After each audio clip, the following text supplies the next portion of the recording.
Okay, we're gonna do this video. I'm sure you've probably seen this. It's a little bit older.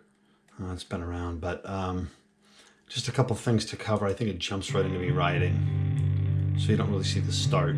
But just kind of a couple important takeaways on this for us to talk through. Oh, okay. So here's the start. Again, I'm trying to drag race out of the hole. That's the thing you're going to notice. I'm going to take, if I can get a 10th or 2/10 on you just out of the hole, my starts are drag races. So I'm ready. I've got my mind right. I know where I'm going to go. I'm ready to drag race out of this gate. So my weight's forward. Boom, I launch. I'm not going slow. I'm on the front. You can see the front end dive a little bit there. Where are my head and eyes? I'm trying to stay about a second ahead of wherever I am on the course. Can weight forward, and I think this is early on in my motor comp stuff. Yeah, this is 2011. I'm not really getting off the seat too much in my transitions. But a couple things I want you to pay attention to. My goal is trying to upset that chassis as little as possible so that the accelerating to braking, it's challenging. This is an older model Beamer also, so it was pretty herky-jerky, but so you're going to see spots where the clutch throttle control is pretty seamless, and that's something to take away here in this run. Head and eyes, that's the thing you'll notice too. I try to, especially if I'm going to move back and forth in a spot, I try to use my peripherals, and when I can, I will set up almost like a vantage point that's in the middle of it all. So like if the offset cone weave is not too exaggerated, I'm not going to specifically look at this cone, then specifically look at that cone. I'm just going to pick a spot and try to get through all of it. So if you look, you just kind of watch where my head and eyes are through this section. Take a look. See how it doesn't really change? The bike's moving around, but my head and eyes are kind of staying in the right spot. Here, of course, I'm standing up off the seat, because these are so small you can't see them over the dash, so you got to get up off your butt to get through here a little bit quicker.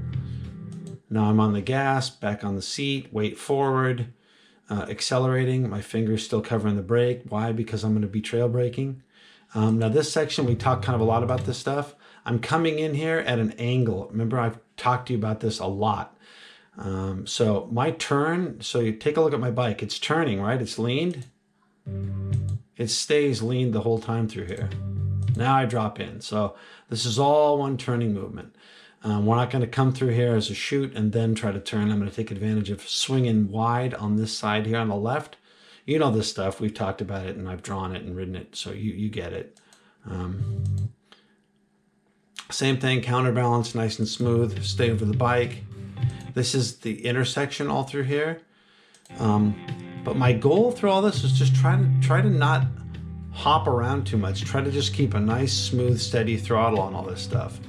And again, watch the head and eyes. A lot of big circles on these, but my head and eyes way ahead of wherever the bike is.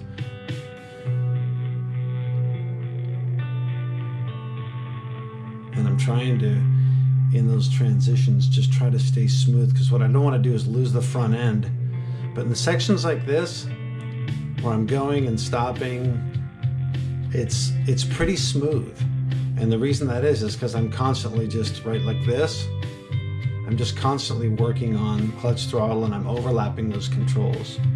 But it doesn't look like I'm doing much. It just looks pretty smooth, but it's definitely overlapping controls. Again, off the seat again, because those are little cones. And that's that. So here's my second run. Same thing. No penalties. But again, watch my start. I drag race out of there as fast as I can.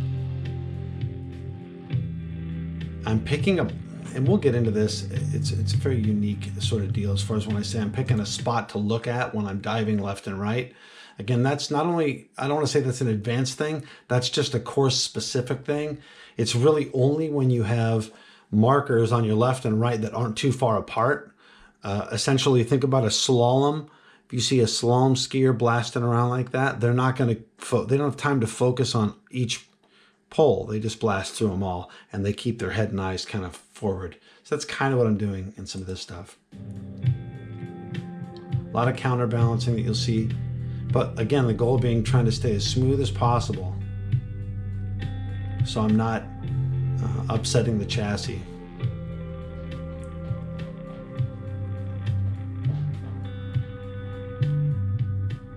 Covering the front brake the whole time.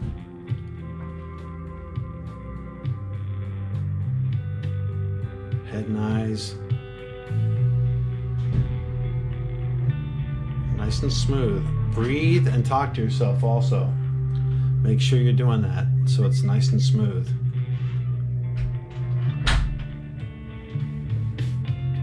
Little error there. But you can see, you know, when you watch the chassis, so this was a little bit of an error, but watch when you watch the chassis in spots like this, right here, you'll see it bobble a little bit, and that's what we don't want. Watch. See if I can show you that again. So here is the mistake, right? Come on up here somewhere. Right here, a little tight. See, the front end dives pretty hard there. So that tells me I was maybe a little late riding the front brake. I'm getting some good dive, and I don't really want that.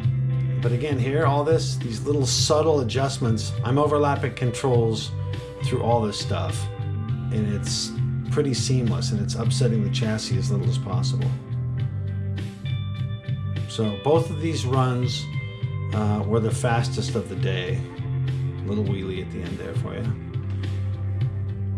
But so key takeaways there: good head and eye, but overlapping those controls, especially when we're constantly moving through a pattern like that, when you're just constantly going like that and it's pretty tight, overlapping the controls definitely just smooth things out quite a bit. And again, of course, counterbalancing through that. All right.